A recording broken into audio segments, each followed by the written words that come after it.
দেশে মৃৎশিল্পের ব্যবহার সেই আদিকাল থেকে।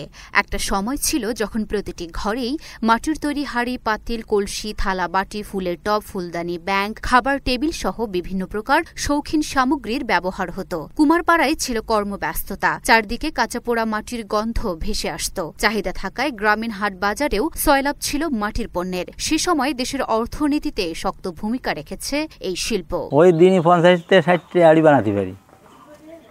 ওই দেশে মজুরি হয়তো পড়ে 400-500 পড়ে, এরকম হয়। এতে সংসার মোটামুটি আর কি চলে। আর তাছাড়াও বিভিন্ন কাজ করে আসতে হয়, কারণ এতে তো পড়তে হবে না যে ফাইভের কাজ করি, আবার চুলা বানাই, এইভাবে আর কি কাজ করে সংসার চালায়।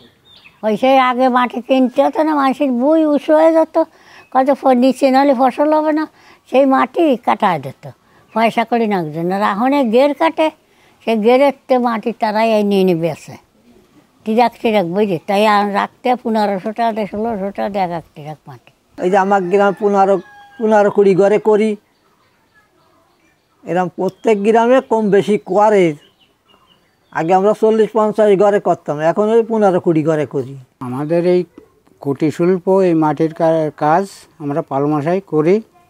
করার পরে এতে আমাদের আসলে পেট চলে না, না চলার কারণে অনেকেই বাদ দিয়ে দিচ্ছে, দিয়ে অন্য লাইন ধরতেছে। কিন্তু সরকার আমাদের কোনো সহযোগিতা করে না, না করার ফলেই এতে আমাদের খুব কষ্ট হচ্ছে চলতে। তা সরকার যদি আমাদের কিছু সহযোগিতা করতো, লোন টোন দিয়ে, তাও আমরা একটু বেঁচে থাকতে পারতাম। তবে এখন তা অতীত হয়েছে। প্রতিনিয়ত প্লাস্টিক, স্টিল, মেলামাইন, চীনামাটি, সিলভার সহ নানান ধাতব পদার্থের তৈরি জিনিসপত্রের ব্যবহার বাড়ছে। মৃৎশিল্পের দখল নিচ্ছে তারা। চাহিদার সঙ্গে সঙ্গে কমেছে কুমারদের আয়। কারিগররা তাই পেশা বদলে যুক্ত হচ্ছেন ভিন্ন পেশায়। মৃৎশিল্পের জন্য প্রয়োজনীয় মাটিও এখন সহজলভ্য নয়। আগে বিনামূল্যে পাওয়া গেলেও এখন চড়া মূল্যে কিনতে হয় সেই মাটি। তবে এত সব প্রতিকূলতার মাঝে এখনও মৃৎশিল্পকে টিকিয়ে রেখেছেন নড়াইলের পালেরা। জেলার চণ্ডীতলা, কুমারডাঙ্গা, রথডাঙ্গা, রায়গ্রাম, ছোট কালিয়া সহ অন্তত 15টি গ্রামে এখনো ঘুরছে কুমারদের চাকা। পাল পরিবারের প্রায় 10,000-এর অধিক নারী পুরুষ যুক্ত আছেন এই শিল্পে। প্রায় 5 শতাধিক কারখানায় তৈরি হচ্ছে